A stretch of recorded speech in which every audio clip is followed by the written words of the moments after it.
Hello student, how are you? Now in today's lecture we are going to deal with the what is vitamin and what are the types of vitamin. आजच्या लेक्चरमध्ये आपण vitamin म्हणजे काय आणि व्हिटॅमिनचे कोणकोणते प्रकार असतात हे समजून घेणार आहोत. ठीक आहे.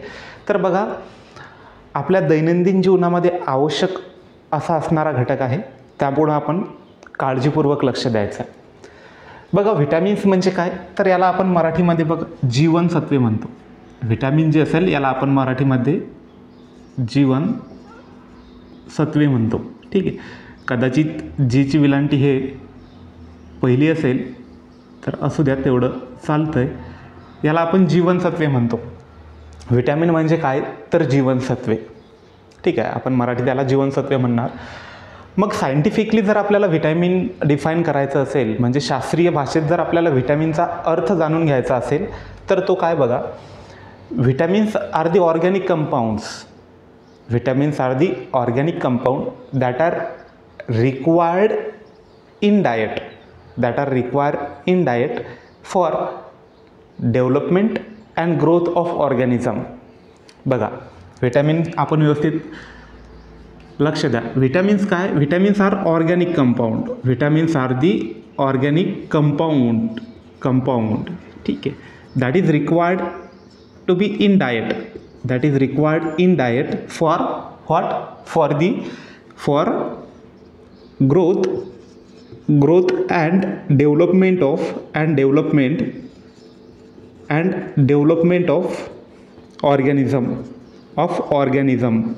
ऑर्गॅनिझम. म्हणजे काय, तर व्हिटॅमिन्स अर्थातच जीवनसत्वे हे ऑर्गॅनिक कंपाऊंड आहेत, जे की आपल्या दररोजच्या जेवणामधनं आपल्याला घेणं आवश्यक असतं. कशाकरता, तर आपल्या शरीराच्या वाढीकरता, आपल्या शरीरामध्ये असणारे जे अवयव आहेत त्यांच्या वाढीकरता आणि त्यांचे जे काही कार्य असतील, जे फंक्शनिंग असेल, ज्याला आपण फिजिओलॉजी म्हणतो. ठीक आहे, ते सुरळीतरित्या होण्याकरिता आपल्याला असे जे घटक असतात, जे की आपल्या दैनंदिन आहारामध्ये आपण घेतो, जे की आपल्या वाढीसाठी गरजेचे आहेत, ते म्हटलं म्हणजे व्हिटॅमिन्स. ठीक आहे. मग आता हे व्हिटॅमिन्स आपल्याला आपल्या आहारामधनं घेण्याची गरज का बरं पडते, तर लक्षात घ्या, हे जे व्हिटॅमिन्स आहेत हे व्हिटॅमिन आपल्या शरीरात तयार होत नाहीत. ठीक आहे. काही मायक्रोबियल फ्लोरा आहेत, जे की विशिष्ट प्रकारचेच व्हिटॅमिन आपल्या इंटेस्टाईनमध्ये म्हणजे आतड्यांमध्ये तयार करतात. परंतु प्रामुख्याने 15 व्हिटॅमिन जे आपल्याला आवश्यक असतात ना, त्यापैकी मोजकेच व्हिटॅमिन हे आपल्या इंटेस्टाईनमध्ये काही जे मायक्रो ऑर्गॅनिझम आहे ते तयार करतात. परंतु इतर व्हिटॅमिन्स हे आपल्याला आहाराद्वारे घेणं गरजेचं असतं. ठीक आहे. तर अशा प्रकारे आपल्याला इथं व्हिटॅमिन जे असतील ना, हे व्हिटॅमिन्स डिफाईन करता येतील. ठीक आहे. म्हणजे व्हिटॅमिनचे डेफिनेशन जर सांगायची झाली तर आपण काय करू शकतो, की vitamins are the organic compound, they are required to be taken in our diet for the development and growth of organism. जर ह्युमन बॉडी म्हटलं आपण तर ते फक्त ह्युमनसाठीच लिमिटेड होईल, परंतु ह्युमन व्यतिरिक्तही काही लिव्हिंग थिंग्स आहेत ज्यांना की व्हिटॅमिनची गरज पडतं, त्यामुळे वर्ड ऑर्गॅनिझम आलेला आहे. ठीक आहे.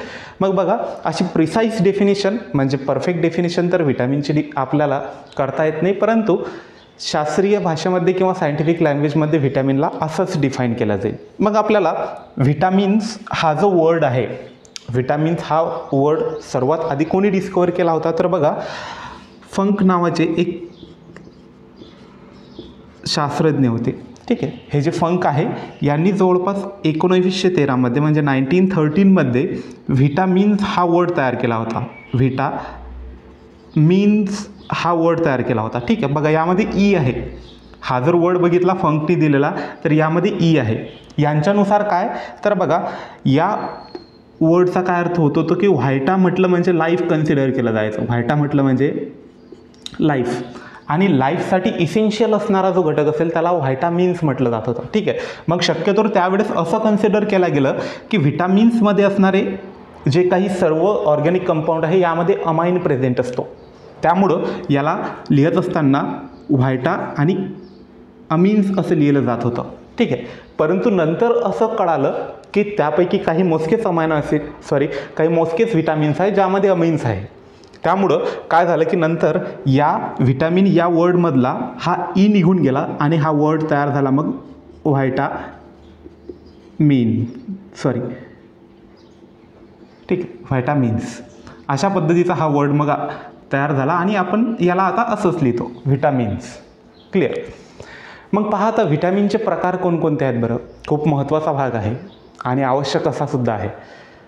साधारणतः व्हिटॅमिन्स जर आपण बघितले ना तर याला प्रामुख्याने फॅट सोल्युबल व्हिटॅमिन आणि वॉटर सोल्युबल व्हिटॅमिन अशा 2 प्रकारांमध्ये आपल्याला डिवाईड करता येतं. मग हे तेवढं सोपं आहे, जसं इथं लिहिलेलं आहे ना, समजण्यासाठी पण तेवढं सोपं आहे. जसं की फॅट सोल्युबल व्हिटॅमिन आहेत, याचा अर्थ काय, तर हे जे व्हिटॅमिन्स असतील ना हे लिपोफिलिक सॉल्वंटमध्ये किंवा लिपिड एन्व्हायरमेंटमध्ये सोल्युबल असतील. म्हणजे आपल्या सोप्या भाषेत समजून घ्यायचं असेल तर हे आहेत ऑइल सोल्युबल व्हिटॅमिन, ज्याला आपण फॅट सोल्युबल व्हिटॅमिन म्हणतो. याला आपण लायपोफिलिकसुद्धा म्हणू शकतो, लायपोफिलिक. ठीक आहे, किंवा याला आपण ऑइल सोल्युबल व्हिटॅमिनसुद्धा म्हणू शकतो. मग यामध्ये कोणकोणते येतात तर बघा, पहिलं एक्झाम्पल आहे रेटिनॉल.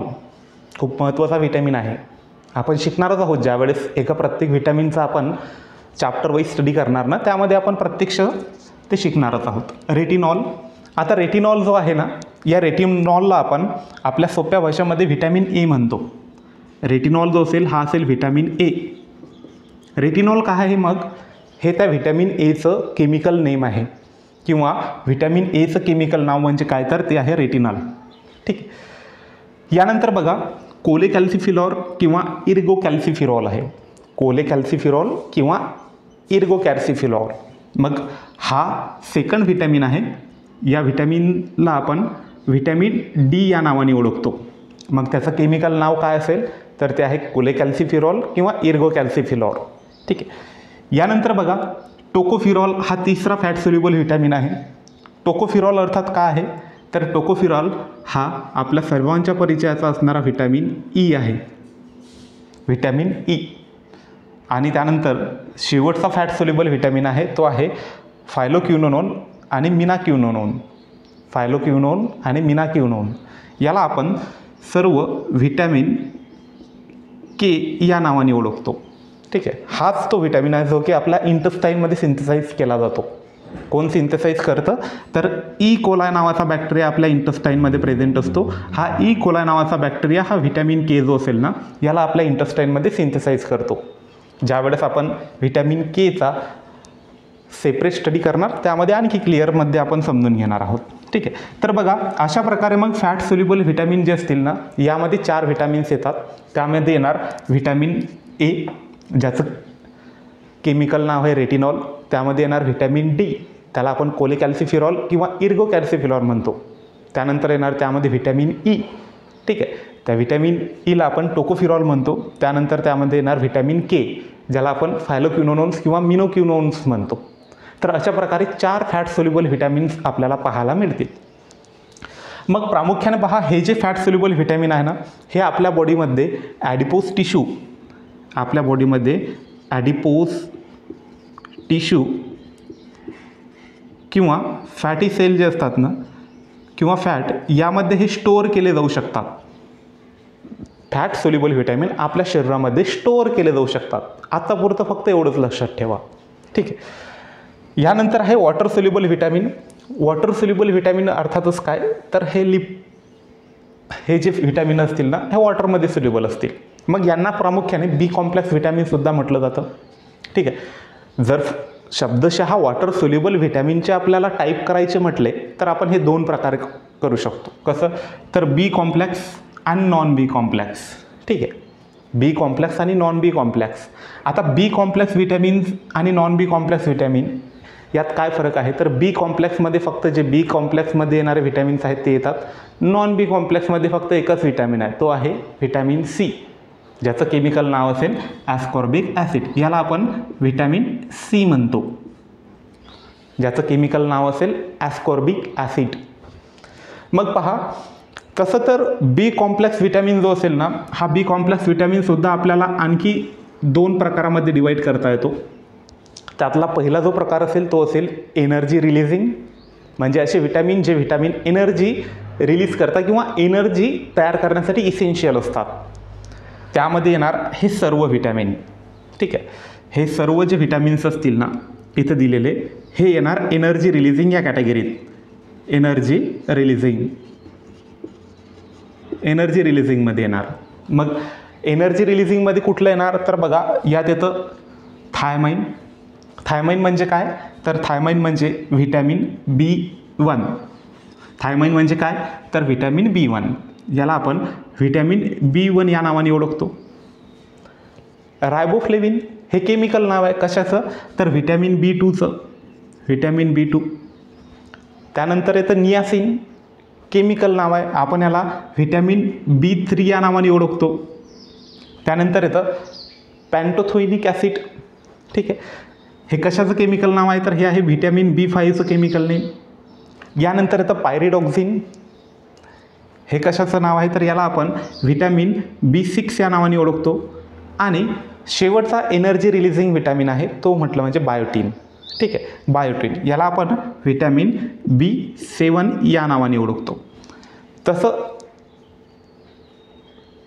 जर बघायचं झालं आपण तर हे सर्वच व्हिटॅमिन एनर्जी रिलीजिंग कॅटेगरीमध्ये जरीही कॅटेगराईज केले तरी यापैकी फक्त B1, B2, B6 आणि B7 हे चारच व्हिटॅमिन एनर्जी सिंथेसिसमध्ये ॲज अ कोफॅक्टर म्हणून इसेन्शियल असतात.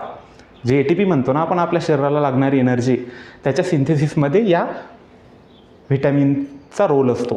त्यामुळं आपण याला एनर्जी रिलीजिंगसुद्धा म्हणतो. ठीक आहे, तर मग अशा प्रकारे हे B complex energy releasing vitamins आहेत. यानंतर बघा आपण B कॉम्प्लेक्सचा सेकंड क्लास पाहणार, त्याला आपण हिमॅटोपोएटिक म्हणतो. हिमॅटोपोएटिक व्हिटॅमिन, हिमॅटोपोएटिक व्हिटॅमिन. ठीक आहे, B कॉम्प्लेक्समधला सेकंड क्लास आहे. यामधला सेकंड क्लास हा पहिला क्लास होता ज्याला आपण एनर्जी रिलीजिंग म्हटलं, आणि हा सेकंड आहे हिमॅटोपोएटिक. हिमॅटोपोएटिक म्हटलं म्हणजे काय तर आपल्या बॉडीमध्ये ज्या रेड ब्लड सेल्स आहेत ह्या ब्लड सेल्स तयार करण्यासाठी यांचा रोल असतो. प्लस आपल्या बॉडीमध्ये जे क्लॉटिंग होतं या क्लॉटिंगला इनिशिएट करण्यामध्ये सुद्धा यांचा रोल असतो. त्यामुळे याला आपण हिमॅटोपोएटिक क्लाससुद्धा म्हणतो. मग यात कोणकोणते व्हिटॅमिन येतात तर B कॉम्प्लेक्स या कॅटेगरीमध्ये अतिमहत्त्वाचे 2 व्हिटॅमिन्स आहेत. त्यात एक आहे फोलिक ॲसिड. हा जो व्हिटॅमिन आहे याला आपण व्हिटॅमिन B9 या नावाने ओळखतो. व्हिटॅमिन B9 म्हणजे काय तर अर्थात फोलिक ॲसिड. आणि शेवटचा व्हिटॅमिन आहे B कॉम्प्लेक्समधला तो आहे व्हिटॅमिन B12. याला आपण केमिकली सायनोकोबालामाइन या नावाने ओळखतो. केमिकली याला आपण सायनोकोबालामाइन या नावाने ओळखतो. तर बघा अशा प्रकारे एकंदरीत आपल्याला इथं व्हिटॅमिनचे वेगवेगळे क्लास बघायला मिळतील. खूप महत्त्वाचा टॉपिक आहे आणि गरजेचासुद्धा आहे. मग याला लक्षात कसं बरं ठेवायचं तर लक्षात ठेवणं एकदम सोपं आहे. जर आपण याचं व्यवस्थित काळजीपूर्वक वाचन केलं, if you read this vitamin carefully once or 2 times you will automatically remember their chemical name and their class. It is not too difficult to learn.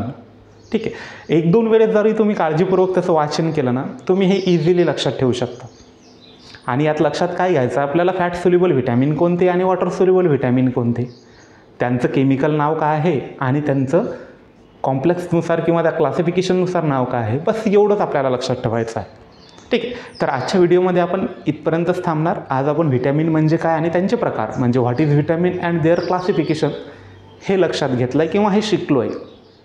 आता पुढच्या लेक्चरपासून आपण प्रत्येक व्हिटॅमिन जो असेल त्या व्हिटॅमिनचं इन्फॉर्मेशन म्हणजे तो व्हिटॅमिन्स काय असतो, त्या व्हिटॅमिनचा सोर्स, त्या व्हिटॅमिन्समुळं होणारे वेगवेगळे आजार, त्या व्हिटॅमिन्सच्या डिफिशियन्सीज. ठीक आहे, आणि त्या व्हिटॅमिन्सची जर डिफिशियन्सी झाली तर त्याची ट्रीटमेंट हे शिकणार आहोत. तर चला पुढच्या व्हिडिओमध्ये भेटूया.